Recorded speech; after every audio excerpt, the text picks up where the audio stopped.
Do you ever sometimes just need a mental break where, if film is the way to kind of release some tension and whatnot, where you just put in a film and, you don't think about anything else for a couple hours and you relax and you give your brain a break and, kind of like an escapism, kind of just, unwind for a couple hours. Do you ever have the feeling for that? I do, but I struggle to yeah, I do. But I feel like, so I've got two categories for that. I've got like, I need a good distraction type movie, in which case it's like, then there's like a whole plethora that I can choose from. But if I'm just like wanting to like unplug, it is like the movies, good movies and movies I care about, I get so invested and so engaged and like I really, really watch them. And so then there's like the category of like, I just need to unplug. And then it's like, and then I'm like trolling Netflix for like bad Amy Schumer films or like comedies that I would not normally enjoy. But I also don't, stuff that I can be like, oh, well, if I miss a couple minutes or if I, stuff I might not pause to get up to go get a drink of water type of thing because it doesn't matter. But so yes, the long and short of it is yes. Right. Well, as far as like the lighter, Amy Schumer category or something that's light and frothy, this week's film was not one of those. No. At least it wasn't for me. I'm assuming many people would be in the same boat as me. Probably. I mean, it's pretty intense subject matter and it's a thriller and it's, yeah, probably. Well, welcome to the Movie Men podcast. I am Peter. Thank you. And you're so welcome. And what's your name? I always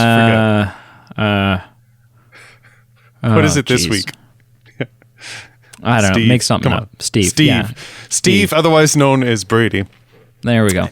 And we are reviewing, obviously, as the episode notes say, the 1990 film Se7en. As this week was another step on our march back in time, where we go year by year, give some vote options, and have people vote on film. And this week we had 4 1995 options, where Se7en came out as the winner. Yeah, not by a landslide, but was the winner. So yeah, it was the winner. And just for context, we had Showgirls, we had Nick of Time, which I had never heard of. It was it's a Johnny Depp. It's what is it? Like I'm just actually genuinely intrigued. Like, is it a drama, a comedy? Then watch it. I don't know if I want to commit. I don't know. It's kind of like an action thriller. Okay. Thing. Yeah, it's good. Okay. Johnny Depp. So yeah, Showgirls, Nick of Time. We had some heavy Brad Pitt content for the rest. We had 12 Monkeys and Se7en. I really wanted Showgirls to win just because that'd be so uncomfortable for you. I mean, listen. So I assume you haven't seen it. I haven't seen it. I haven't read the synopsis. I guess I can guess from the title of like some guessing of what it is. It's Elizabeth Berkley, and she moves to Vegas and starts out working as a stripper, and then gets a job for like a Vegas show, like a showgirl, right? Like sure. And often for whatever reason, the women in those shows are topless.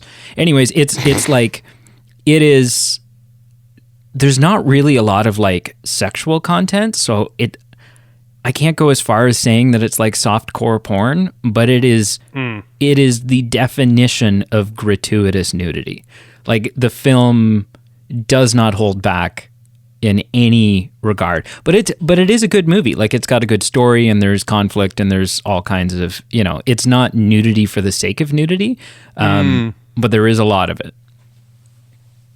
Is it like the 1995 version of Hustlers? I don't know. I haven't seen Hustlers. I haven't seen Hustlers either. I just remember it getting a lot of not hype, but attention. And it's a movie with J-Lo, and I honestly literally don't know who else, but I think I don't know if they're strippers, but actually I'm Googling it. So yeah, working as a stripper to make ends meet. Destiny's life changes forever when she becomes friends with someone, blah, blah, blah, blah, blah. It sounds, okay, Yeah, similar. it sounds, oh, no, maybe a bit different. Something about Wall Street and hustling people. No. So, so it's completely different. The only thing in line was the dancing. And probably nipples. Yep. Or like well-timed oranges or something that were placed on tables to block out. Right. Well, not in Showgirls. Okay. But yeah, Showgirls did not win. A comment pulling the curtain back for this week's voting. It's not unique to this week, but sometimes it just seems a lot of time voting kind of there's some pairing with our Patreon boosted votes. So like really when a film catches the wind in its sails for like winning a vote, usually that means like a couple patron supporters, like when they align and they vote for the same film, then that really starts to catch fire. And this one, like the patron votes were not really congested at all. They were really spread out. So I mean, it kind of, like you said, there were like basically 3 films that were like really close. And right. So no matter what we did, we were going to disappoint paying customers. Yeah, basically. Yeah. All right. That's good. Of note, I think Showgirls and Nick of Time were yours. And 12 Monkeys and Se7en, I believe, were actually both put forward by patron supporters. And those were the 2 top vote getters. So they both came through, but Se7en was a patron suggestion, and Se7en won. That makes sense then. Yeah, cool. Should we get into some trivia and then initial impressions? Yeah, let's do it. Okay.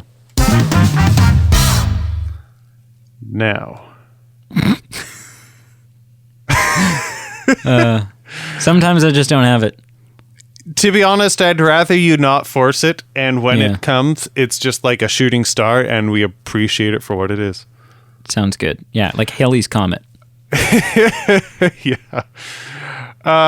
Okay, one question this week. A simple question. Simple. Not easy, maybe, but simple. Who turned down the role for David Mills? The role which eventually went to, obviously, Brad Pitt. And you'll have 3 options. Okay. The first is Matthew McConaughey.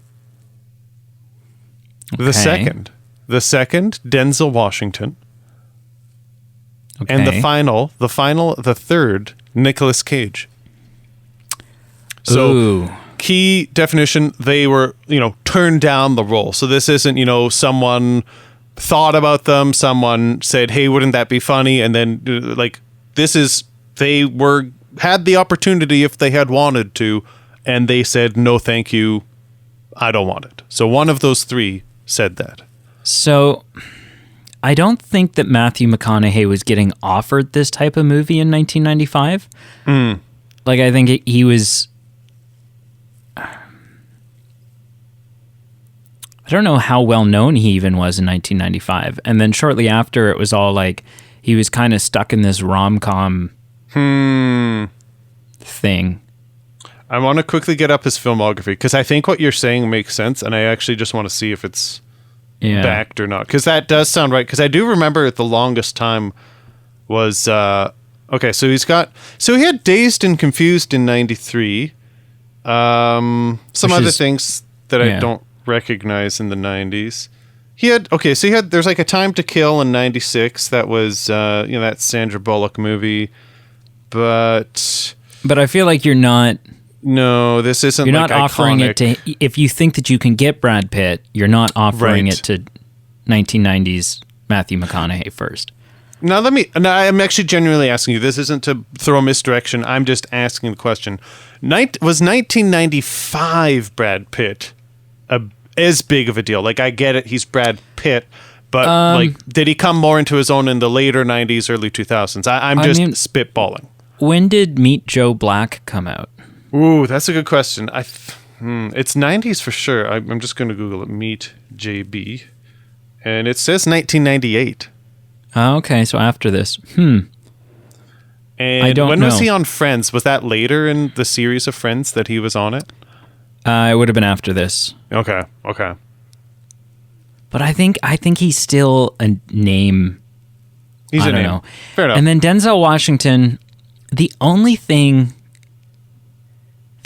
about that I wonder is it's the 1990s. And would they cast two black star leads? Right. Yeah, because it's a different time. Yeah. It's a different time for sure. And then Nick Cage, the joke about Nick Cage is that he never turns down any roles. But he's gone on record saying that's not true. And I'm just picturing the manic spurts of Nick Cage kicking down a door, being like, "Hey, we're gonna stop arguing about this now." Yeah. I'm going to eliminate Matthew McConaughey. I don't think it's him. Sure. Yep. I'm gonna say Nick Cage, and I think that it's probably because he had something I think it was in lieu of a different film. Okay, yeah. He was mentally preparing for National Treasure. Exactly. Yeah. 10 years before. Okay. Damn. So then I think it's Denzel. Yeah. So that. Yeah. Okay. So yeah, Denzel did turn it down. According to an interview sometime after, his opinion was it was a little too dark and heavy for what he wanted. But apparently, eventually, he did kind of have some regret about not taking it up because I guess, this film ended up being a bit of a big deal. The reason I underlined, physically turned it down was to some degree, and again, I don't know if this is just two people having cocktails in the creative team, but Kevin Costner and Nicolas Cage were briefly considered, but of what seriousness, who knows. But Denzel Washington turned down the role that Brad Pitt took. Also, and this is an eyebrow raiser, Sylvester Stallone turned down the role that Brad Pitt got. Oh, I wouldn't have wanted that. That's weird. Can you? I just cannot.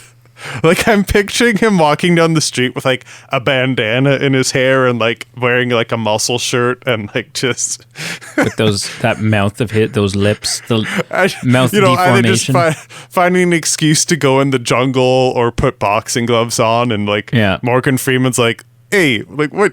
Hey, rookie, come on. That was a pretty good Morgan Freeman. I don't think that was. It was really bad. Yeah, I can't do. I've tried. I can't do a Morgan Freeman. I know. I'm not even in the. That's fair. It's not even it's kind of there. No, I'm not even in the wheelhouse. No. Cool. Just of note, I actually just wanted to share two things that I find fascinating. So there's some carryover from Batman Begins. Obviously, Morgan Freeman was the clear one because he's a main character. But an actor named Mark Boone Jr., who I assume is their kind of FBI informant. He's the smelly guy from the pizza parlor. Yeah.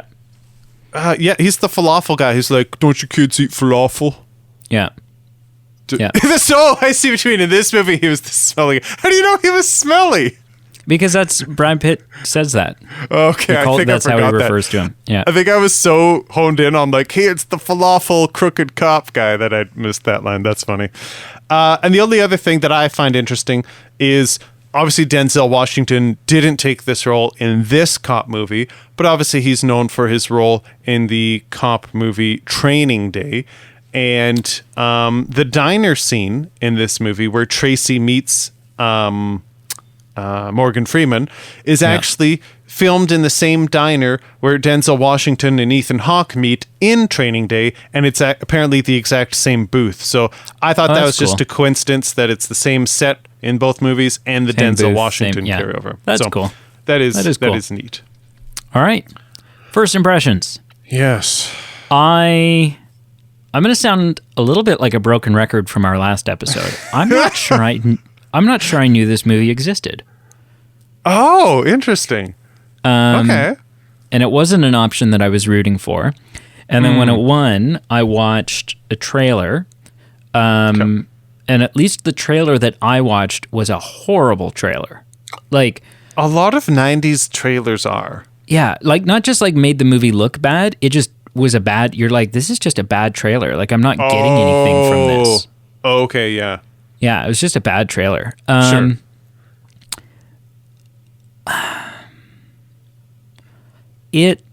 Look,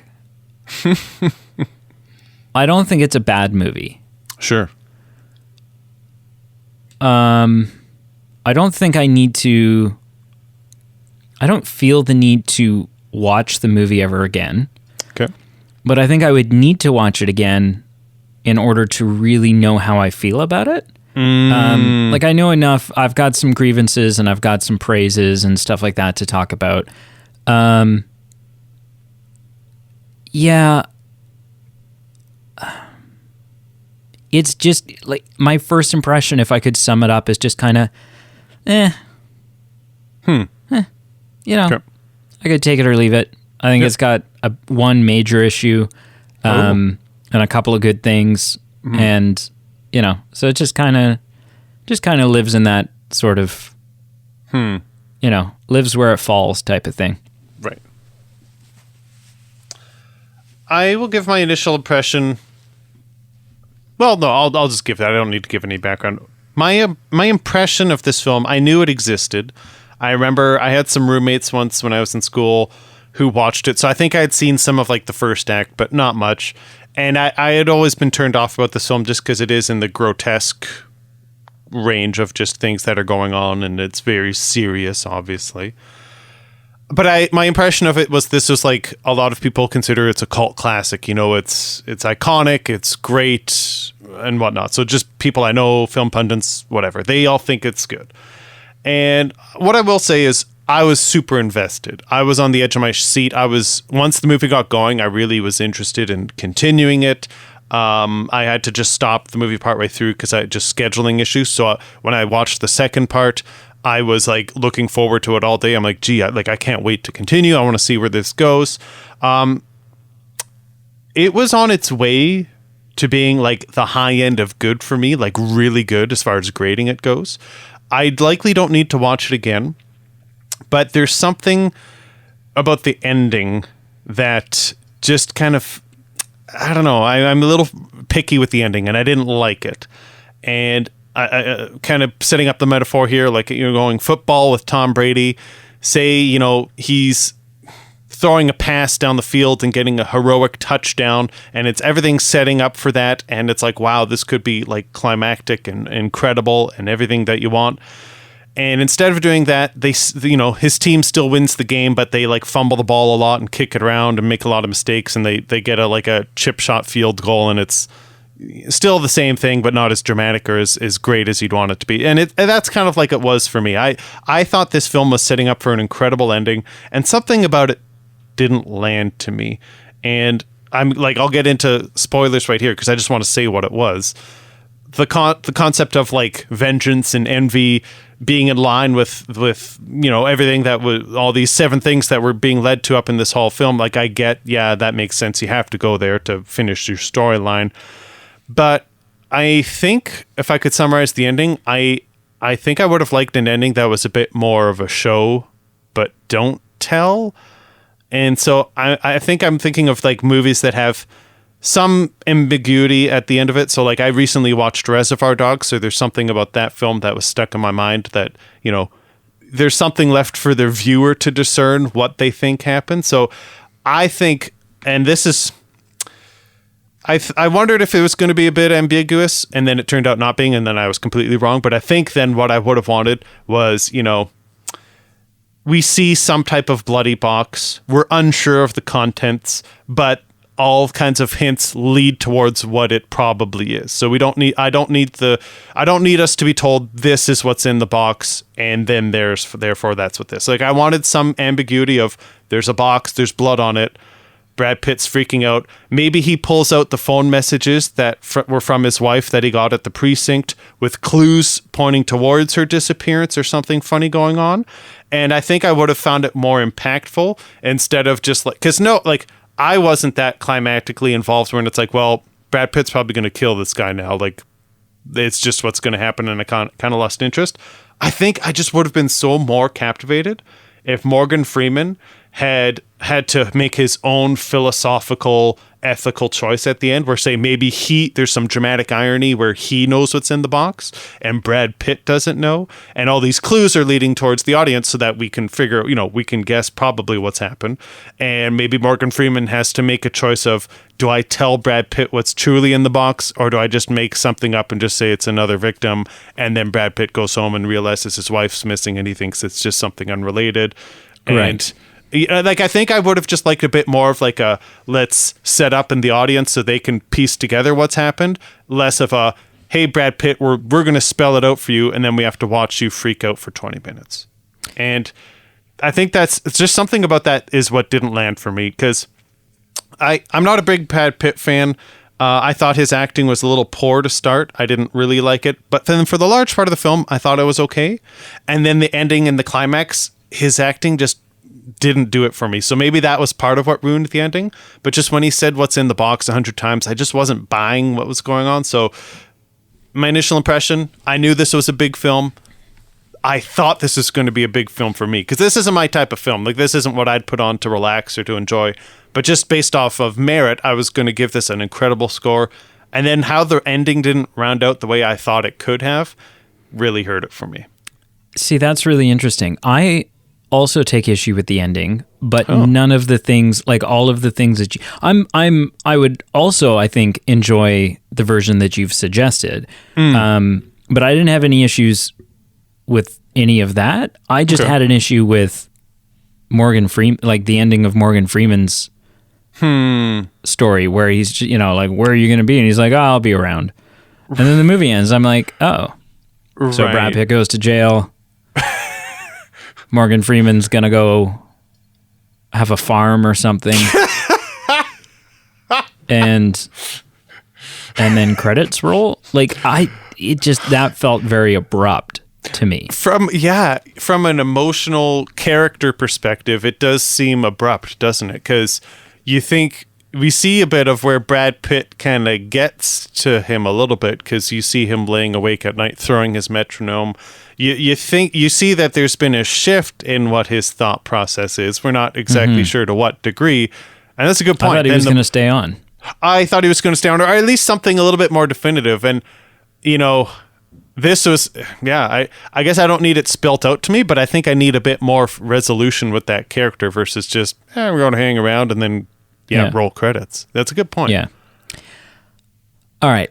Let's talk about the things I don't like and get those out of the way. I agree, because there's this, usually I don't have it for all films, but this is definitely a film where I've got a list of dislikes and likes. So I think I'm with you. Let's do that. All right. So my biggest dislike, and it's really my only dislike, but it kind of carries, like it kind of embodies the whole film. So it's like, It's not just like a moment, it's an aspect of the film. So if you look this film up, the genre that this film falls into is thriller mystery. Okay. Yeah. And it is, like, it's a mystery. Who's our guy, right? It's a whodunit. But I think you lose so much potential and so much credibility or like enjoyment in a film when the answer to whodunit is, oh, this guy that we've never met and we couldn't possibly have known it was him. Like, right. There was no, because the whole film, I'm like, so my first initial, like 5 minutes into this film, I thought the killer was Brad Pitt. Oh. And I was basing that off the conversation that Brad Pitt has with Morgan Freeman when Morgan Freeman's like, why here? Why did you fight to come here? Why did you want to come here? And he kind of gives him a bullshit, ambiguous answer. Yeah. And that's never really touched on ever again. So who knows why he fought to come there? It doesn't really make a difference. Apparently, that scene was for nothing. Yeah. But I was like, oh, point. He's the killer. And he's playing all of them. And I thought that through a lot of the film, like up until there's, the chase when he gets, And so it's just like, and by the way, I didn't realize, like, watching the film, and maybe it's just because he's younger, he's doing a different voice, he's like shaved his head and stuff. But it wasn't until like the credits roll and it was like, oh, and Kevin Spacey is John Doe. I was like, that was Kevin Spacey? I had, for whatever reason, I didn't pick up on that at all. Really? And I should go back and watch some of those scenes now and see if I can figure that out. Yeah. But yeah, it was just like you remove the audience from, I thought, oh, well, it's her, or it's him, it's Brad Pitt. And then there was a moment where I was like, what if it's Gwyneth Paltrow? What if it's the girlfriend? Right. Or the wife? Right. And like, it's just, do you know what I mean? Like, it felt like whenever you're watching this, it's like, it must be someone we know. Like, where is the twist? Yeah. And it wasn't.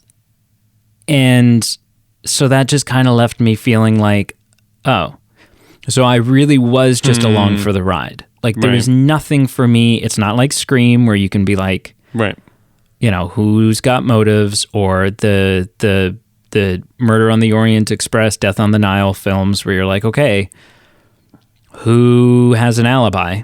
Mm-hmm. This was just very like, oh, there is a killer.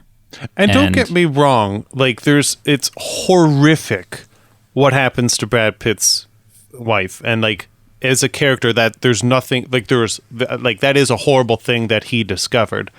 But from an audience member, I think I'm picking up what you're laying down.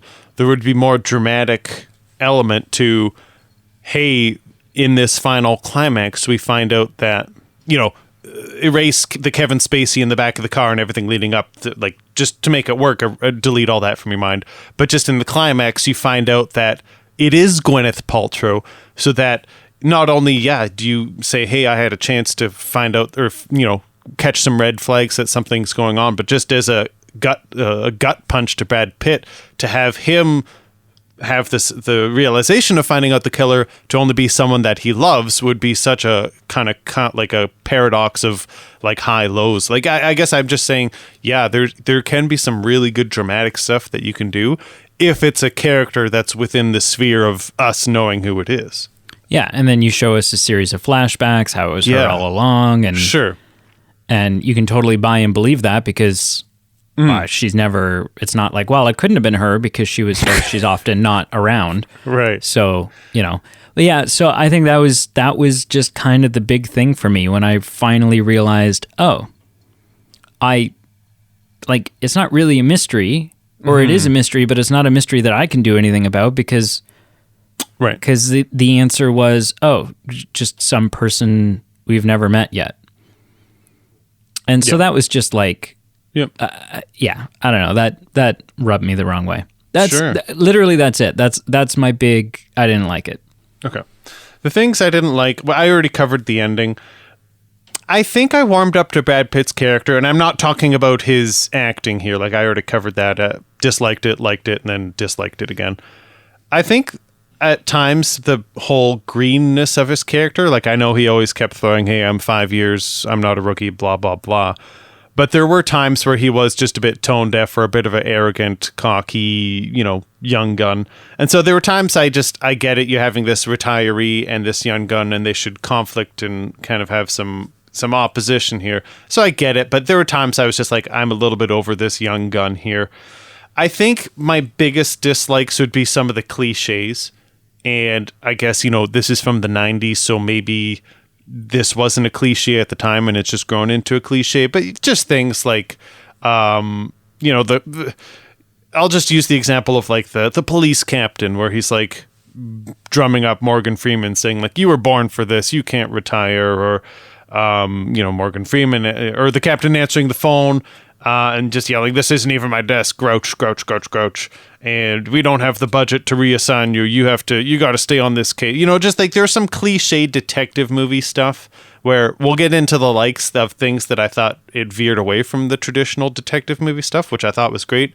But it still had some of the cliche stuff to go, okay, this is a little bit corny for a movie that's really trying to separate itself from kind of the mold that is in the genre. So just some cliches.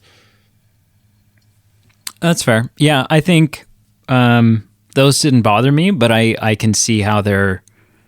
Yeah, I can see. To me, it was just like background noise. But yeah, like he was very green, and again, like with zero consequence. Like, so one of the things that he did that was like hot and restless, and whatever, was when he kicks in the door of that apartment. Right. Yes. What happened to all the fallout that Morgan Freeman was warning of? That we're not going to be able to convict this guy. We can't, blah blah blah. Yeah, and then literally Brad Pitt's workaround. I don't know, like I'm no lawyer, I'm no cop, I don't work in the legal system, but I don't know if that's going to hold up. Like he literally paid money to a street person, and like with the police officer, a different police officer taking the interview, was like spoon feeding him what to say. Like I'm just like, I don't know. I was expecting that to come back, and I was expecting them to make an arrest and then that to come back and bite them, and it didn't. Yeah. No, I agree. As far as what did you like? I enjoyed. I mean, I think it's a solid premise. I like the idea of the 7 deadly sins being punished. Yep. I do like. I liked the grotesqueness of it, and I liked the set design of John Doe's apartment, and just how like, God, I wouldn't want to be in there. Right. Ever kind of feeling like when Brad Pitt's flashlight is dying, I thought someone's going to jump. Like it was such an intense thriller kind of moment, just being in that, because it's poorly lit, and it's like there's not just weapons of torture and murder and stuff everywhere, but like just sadistic, diabolical extremism stuff. Stuff that makes you want to pour some holy water when you leave. Yeah, I mean, or maybe not, because that was the whole. True. There's already a little too much of that going on. That's right. But yeah, no, I enjoy all of that. Hold on, and before you move on, I want to ask: did you? I'm just guessing that you liked, because you liked the grotesqueness. I bet that you liked the color tone of this film. I don't know. No? Okay. At times it was a little too dark. Oh, okay. Yeah. And it was just a little like, because it's very like neo-noir. Okay. And it just, I don't know. There were times where I was like, I don't know. Yeah. There were times where it felt like it didn't fit. And it was just like moody for the sake of being moody. Okay. And related to that apartment scene, and then I'll let you continue. Yeah. I got huge connection, or drew a comparison in my mind to the whole Kevin Spacey's apartment scene in this film.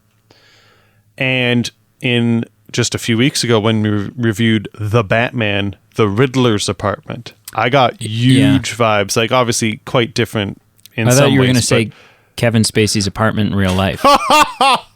No. To the Riddler's apartment in the Batman. I got huge vibes. And obviously we had modern day like differences, like instead of, Kevin Spacey phone calling, we had the Batman finding like an internet video. But there was just some things about it where I was like, okay, they could just be me, but I got real similar vibes from both those sequences. But I'd still rather be in the Riddler's apartment than I don't want to go to either, but yeah, of the two, I'd feel okay about sitting in the Riddler's like for sure. Severed hands and formaldehyde and like, yeah. So I think my favorite, like the moment that caught me off guard, and had I been watching this in the theater, I would have jumped, is when it turns out that Victor is still alive. I don't know how Victor is still alive. I don't understand. Like that body seemed very corpsey to me. Oh, yeah. And I mean, like they said, he's not, I was like, he's not going to recover. His brain is mush. He will die of shock if you shine a light in his eyes right now. Right. But like, that was a cool scene for me. I have to admit, that was caught quite me good. So off guard. Yeah. And like, it's very sudden the way that he like wakes up or coughs comes to, and and so had I been watching that in like a big screen, watching it real loud, that would have scared the shit out of me for sure. Yeah, for sure. Aside from that, I mean, I liked the twist of him turning himself in, like when he shows up at I liked the feeling. I was unsure of the movie on and off up until that scene. And that scene, like, you know, as I just said, like, my grievance with the film is that it turned out it was someone we didn't know. Right. But I did like this feeling of, like, you know, the whole time he's there, and then the lawyer who's making these demands, and then the car ride, and then even there in the desert, it's like we're getting played here. We don't have the upper hand at all. Yeah. And that was a very tense, suspenseful kind of feeling. And that I really enjoyed. Aside from that, like, you know, there's the odd thing. Like, I love the scene where Morgan Freeman is laughing about the subway and the apartment thing. Like, that was just kind of, it humanized his character. And so that's kind of a fun scene. But it just, there was so much inconsistency. Like, you know, in the beginning, Morgan Freeman's character is the one concerned whether or not the kids saw the murder.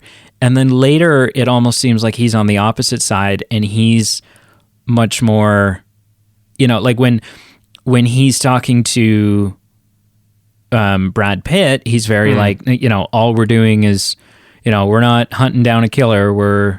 We're taking evidence and filing paperwork, and we're like, he all of a sudden, he's kind of seemed like the disenfranchised cop, the cop without a kind of a motivation and sort of a pulse. And so, so that there just felt like a lot of inconsistencies in some of the characters in this. Okay. But yeah, there are definitely moments I like. Sure. And then, so just some big grievances. Yeah, that's fair. I was intrigued by the mystery first and foremost, so that was a check in the like column for me. I did like Morgan Freeman's character, so that was great. I also appreciated the 1990s nostalgia, surprise, surprise. So just the whole, I don't know, I guess it wouldn't have been the Patriot Act or whatever it's called, so I don't exactly know where it was in this gray zone, but this whole Morgan Freeman researching all the library interactions and people checking out books and what the commonalities were between what people checked out before the internet. And I guess the concept of Morgan Freeman researching all night at the library versus just, you know, in a modern day film, it would have been like a 15-second Google search to look up all these things. So yeah. The fact that it might take 3 days for the fingerprint match to, and just even like Brad Pitt having to get someone to get like the Coles Notes version of these books because he's like, I'm not reading these, you know, Canterbury Tales. Like, this isn't my jam. And so just things like that I was like a reminder of the times. It was like, okay, this is kind of a fun period piece. It was set in present day when it was made, but for us, it's a different period of time. I like how we'd actually never get told what city it is. And it's... kind of irrelevant. Feels a little like Chicago. Yeah. Maybe Detroit. Sometimes I got New York vibes, and then when they left the city, I kind of got California vibes. So I think I like how it's ambiguous just because it's like, that doesn't matter. We don't need to define what area this is in and kind of limit what we're telling. It's just kind of more transcendent if it's just a big, dirty, you know, all hope has been lost. It's a cesspool of a city. That, like, Brad Pitt seems okay at times, but, you know, Morgan Freeman's lost his way. Even Brad Pitt's wife, like a couple weeks in, with the anticipation of children, is like, yeah, these schools aren't good, and I don't know anyone here. Like, you know, you get the doom and gloom of this urban center. So, and the final thing that I really liked, we did get some detective depth in our detective characters. And I think that's a break from the mold of detective films at the time. And we've seen it happen a bit more and more in modern day. And I think that's been a richer story that we've been shown to. But just, you know, scenes like the dinner party when they're at the bar talking about, you know, their differing viewpoints, and it's just kind of like a redefinition of the genre, I guess, like a kind of True Detective-esque. I can't comment on if it's not in line with their characters, because I wasn't paying attention to that when I heard it. But I did like specifically the sequence you talked about, where kind of this disappointment of what they're spending their lives with is that, they're not really solving anything. They're not really being heroes. They're literally just collecting items, collecting evidence in the off chance that it's used in a court case to actually help someone. And, just the analogy of picking up diamonds in the off chance you get rescued. And I thought there was something cool about that. Just, I think it just added to the depth at the moment. I won't confirm or deny if I agree with you, about being, the point that you made with it, just as far as characters having some inconsistencies, because I don't remember that, but that sequence I really enjoyed. And I think it just adds to depth and gives some insight into how they were thinking at the time. And anytime you add depth like that, you can have richer characters and a better film. Yeah. Cool. Yeah. Do you have anything else, sir? I think that's about it. Yeah. Scale of 0 to 10. How would you rate 7? Yeah, and don't give it a 7. That's just stupid. I honestly was on track to giving it an 8. I truly was. And not that this, it wouldn't have been an 8 for I'm going to watch this repeatedly. It's probably a 1 and done for me. Maybe someday I'll watch it again. But the ending didn't pan out for me, so I think I'm going to drop to a 6. I could maybe be convinced to a 7, but then it seems kind of corny having it be scored a 7 and being a 7. So I think I'm landing on a 6 out of 10. And for me, I would want it to be in that category of, being on a streaming site. I think if I had to pay $30 to get premium access to it, I would have been a little bit disappointed. Again, just how the ending was. But yeah, 6 out of 10. What did you give it? I'm curious. I am curious. What did you give it? I also genuinely gave it a 6 out of 10. Oh, okay. So very similar. Again, the same. I think it's entertaining. I do. Mm-hmm. So I think it's, I don't know. It basically comes down to, I didn't think it was deserving of a 5, but I didn't want to go any higher than 6. Sure. Yep. And that's kind of all there is. It kind of it does fall into the category of there might be the odd person who I would want to show this movie to. If I'm like, ooh, this is the type of movie they would enjoy, then I think I would enjoy watching it again. Sure. With them. But not for my own, I won't just throw it on because I'm feeling like watching 7.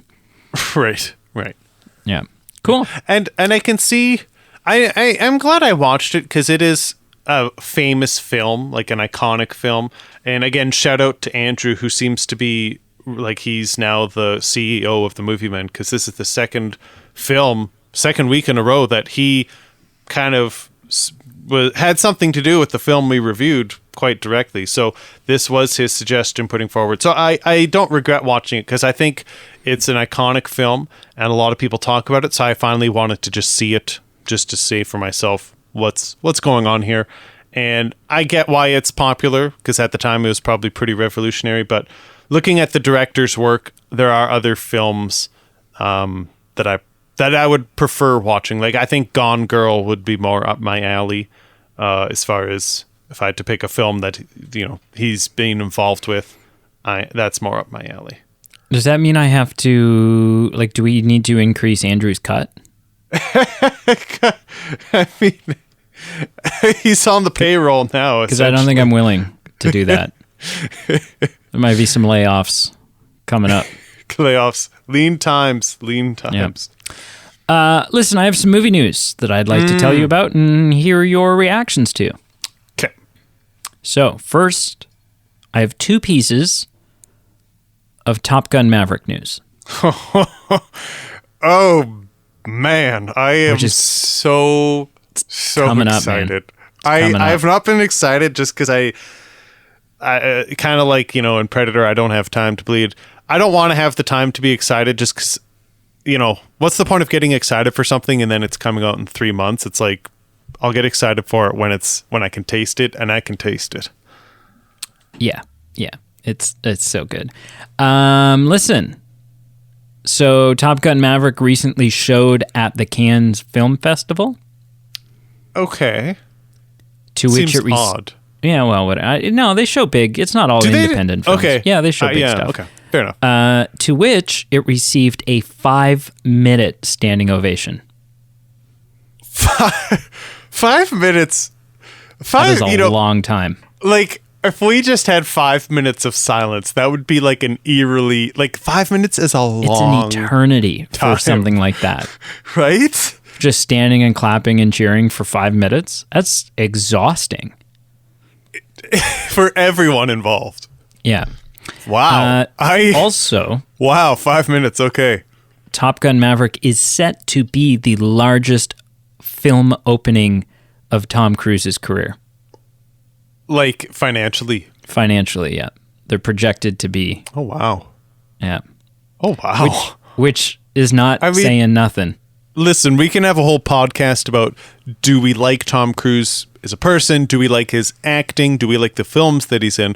But one thing that's not really debatable is he is in that small class of Hollywood stars. Oh, yeah. He's a box office draw. And as a star, he has the draw, and he's, anything he touches has a good chance of being lucrative. And that's incredible that after all these years, this will potentially be that. So that's interesting. Yeah. Okay. Staying on the Tom Cruise train. As we always do. Yeah. The first trailer for the next Mission Impossible film has dropped. Did you see it? Oh, my Lord. I have not. Again, that's something that I probably won't get into, just because not only is it a ways away, but on our agenda is to review the whole film franchise. So I think I'd rather just watch them all before I get any intel on what's coming. Sure. Obviously, you watched it, I assume. Yeah, it's a mediocre trailer. It's just kind of, okay. I think I'm sure it'll be a great film. It's just it's just a bad trailer. Like, it's just like, it doesn't really, there's not a lot. There's like one crazy Tom Cruise stunt moment right at the end, and you're like, oh my God, Tom Cruise. But aside from that, it's like, it's just a bunch of like random cut together of random footage. Trailers. The trailer for Thor: Love and Thunder came out. Did you see that? I am feeling like a broken record, but I have not. That one is just I haven't done. I think I will watch. I'm not going to save myself or anything for it. It is a good trailer. Okay. It's an amazing trailer. We get our first look at the villain, which is Gore the God Butcher, being played by Christian Bale. The one and only. Yeah, it's a good trailer. Okay. It is a really good trailer. So does Taika Waititi's character make a cameo at all in the trailer? Korg? Yeah. He opens the trailer. Oh, baby. Yeah, it's literally him. It's like Korg sitting in a cave. Oh. And there's like a bunch of like kids sitting around. And he's like, okay, kids, yes. Get your popcorn ready. I'm going to tell you the tale of the space Viking Thor Odinson. And like, and he's just like, Thor, after saving the Earth for the 100th time, he decided he was going to get in shape, and he traded in his dad bod for a god bod. And like, it's so funny. You're like, oh my God, this movie's going to be amazing. And Gore the God Butcher looks terrifying. Oh, really? Like, looks like something out of a horror film. Kind of looks like the Nun from the Conjuring universe films. The Nun. Yeah. Oh, yeah. Yuck. Like dark, nasty looking character. Oof. So I'm excited for that. Sony, an executive at Sony, has said that they are currently planning a fourth Spider-Man film, and they are hoping that in the MCU continuation, the Tom Holland Spider-Man films, and that it is their hope that all of the original cast will return, which would mean more Ned, more Zendaya, more Tom Holland, which we were not entirely sure whether we were going to get or not. But yeah. I think that's only good news, obviously. Yeah. Yeah, obviously. That's super exciting. What else have I got here? I think that's it, except so we've talked a little bit about, I don't know if I talked about it with you or I talked about it with Carl, talking a bit about Warner Brothers has seen a shift in executives. They were recently taken over by, what's his first? David Zaslav. Is the new CEO of Warner Brothers. Right. And he has said that moving forward, all DC movies will be made for theatrical releases. So no more, hey, we're going to make a film and we're just going to stick it on HBO Max. All films are going to be made with big blockbuster budgets with the intention of releasing them in the theater. Now, this is a little bit of a double-edged sword, sort of, only because the HBO Max angle gave the potential for like, oh, okay, well, maybe there's like some deep cut characters that would normally never get their own film. Oh, okay. And this is sort of a way to kind of like still bring those to the screen. However, right. I think this new CEO is smart, and I think he's looking at what Marvel's done, and he's realizing, Marvel didn't need a streaming service in order to bring Guardians of the Galaxy to the big screen. Right. They didn't need a streaming service to bring the Eternals to the big screen or Shang-Chi. Right. They just said it doesn't matter what characters you're making, just make a damn good film. And if you make a damn good film, then it will do well, and you can use whatever characters you want. So that's, yeah. And that's it. That's all I got. Compelling characters make for a good story and a good film. Apparently. Apparently. Yeah. Cool. What did you watch this week, sir?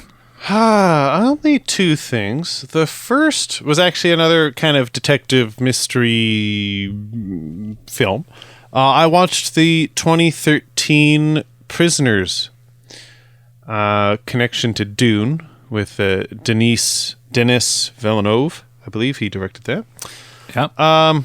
I think you're familiar, but for the listener, it's the story Jackman. Hugh Jackman, Jake Gyllenhaal. Story of a detective and a father during an abduction of children. It's it's compelling. I was interested in watching it.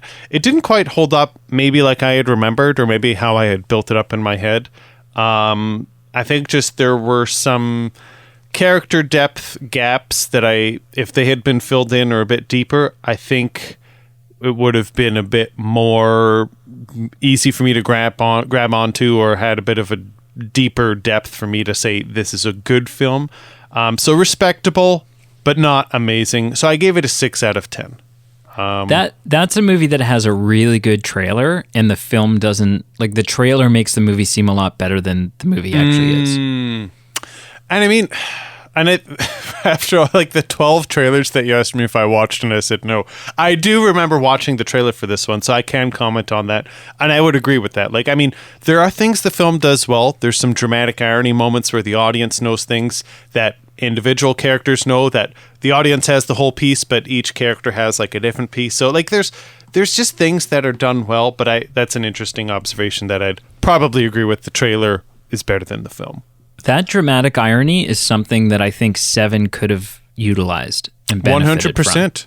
100%. Again, I that's exactly what I said. Have Morgan Freeman know what's happened and have him choose, am I going to tell Brad Pitt that, or will that, for his own protection, will I withhold that from him? I completely agree. Completely. So I watched Prisoners, gave it a 6 out of 10. And then the only other thing I watched, I was tired one of these days, and I just wanted something to throw on the TV that didn't have to think. If I fell asleep partway through, no worries, easy to follow. I just threw on like an early 2000s comedy, Without a Paddle, 2004. I've been eyeing that up on Netflix. Yeah, it's been a long time. I had seen it once, again, with like roommates when I was in school, and I will say there were some times that I laughed out loud. There were some jokes that were funny, but for the most part, it really hadn't aged well for me. I gave it a 3 out of 10 There were there were some comedy things that I thought were just lame or not entertaining, and there were some sequences that I found just kind of annoying, to be honest. It had it was everything that some early 2000s comedies were, and it is what it is, and just 10 aged well for me. But a 3 out of 10. We talked about that movie last week. We talked about it. We've talked about it a few times, but yeah, last week was definitely one. And we had the actor carryover from Scream, so that's why we talked about it. That's right. Yeah. Well, we talked about it, and we also talked about we talked about it in Scream, and we talked about it in First Wives Club, because we were talking about how can you do a funeral? How can you start a movie with a character dying and not make it this mood-killing, somber, awful thing? And I think, as much as I didn't like Without a Paddle, I think Without a Paddle did do that well, where it was actually a way to tie the characters together, and throughout it was just something, a special bond. So it was done in a way that, it wasn't a wet blanket. Which is exactly what First Wives Club tried to do, and I think it just fell flat. Just for some reason, that sad taste was always in the back of our mouths instead of just enjoying the characters coming together. It was still more sad than it was happy. My other hot take that you brought this up now, comparing it to Scream, I said in Scream that I didn't like Matthew Lillard, and I found him kind of like a one-trick pony. Again, I didn't like Without a Paddle at all, but this was actually, I liked his performance in this film. There was something about it that I thought it was a bit different than his usual kind of roles that he plays. So right. I actually was like, hey, this might be my favorite movie of his, even though I didn't like the film. So I got a kick out of that. That's quite an accolade. What did you watch this week? So I watched a film, and I don't often recommend films to you anymore. But I would recommend this one, especially the next time you need to just throw something on. And I think you'll end up not falling asleep to it, because you'll be like, oh, this is a lot better than I thought it was going to be. Okay. I highly recommend on Disney Plus the new Chip and Dale Rescue Rangers movie. I'm intrigued. And listen, I didn't really watch the show as a kid, so I'm not the psychographic demographic for this movie. Okay. But it didn't matter. It's so good, and there's so many cameos from other Disney characters in it that it's kind of got something for everybody. Right. And it's an example of one of those live action CGI cartoon hybrids done really well. Interesting. Feels less like Alvin and the Chipmunks did, and more like Who Framed Roger Rabbit. It's got that kind of, they've established, they acknowledge that the cartoon characters in this movie are cartoon characters that exist within the real world, whereas Alvin and the Chipmunks were just like, oh, these are just CGI chipmunks that don't look like right. It was just, or the Yogi Bear movie, and it's like, what's happening here? You all see that that's a cartoon, right? But yeah, they dealt with it really well. It's really good.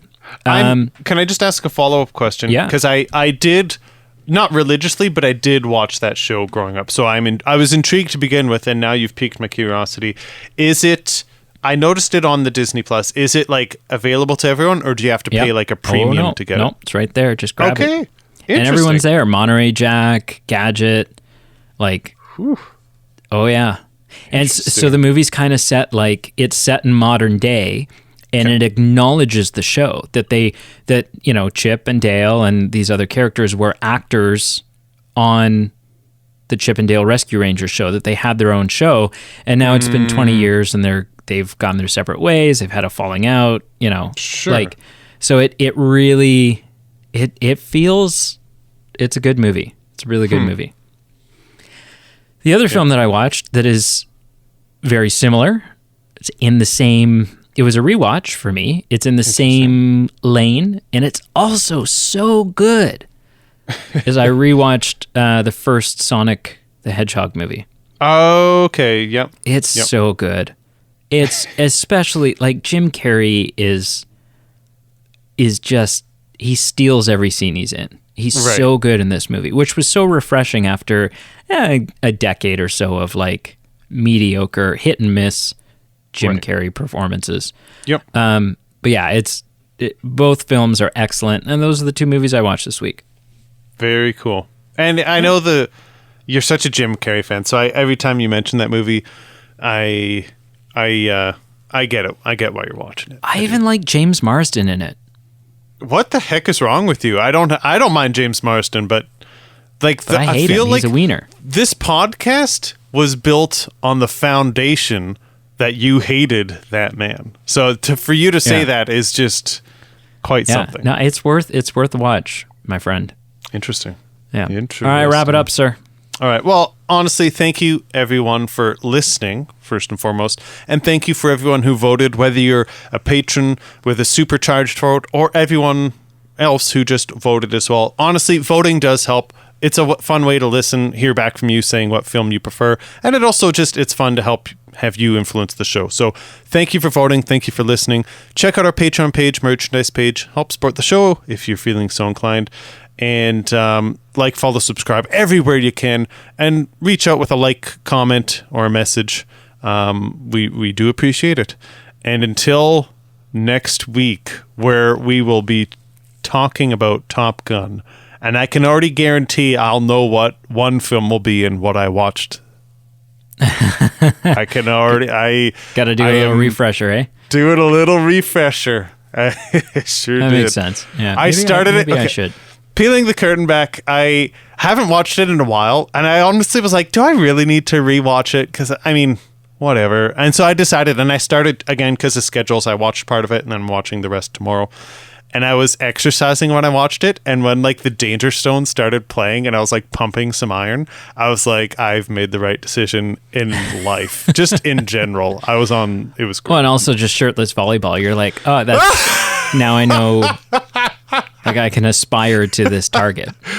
I haven't reached it to that part yet, but point taken. Yeah. That's funny. All right. Well, I guess unlike Se7en, where not everything has a happy ending, the Movie Man podcast has a happy ending, and we'll see you next week. Bye.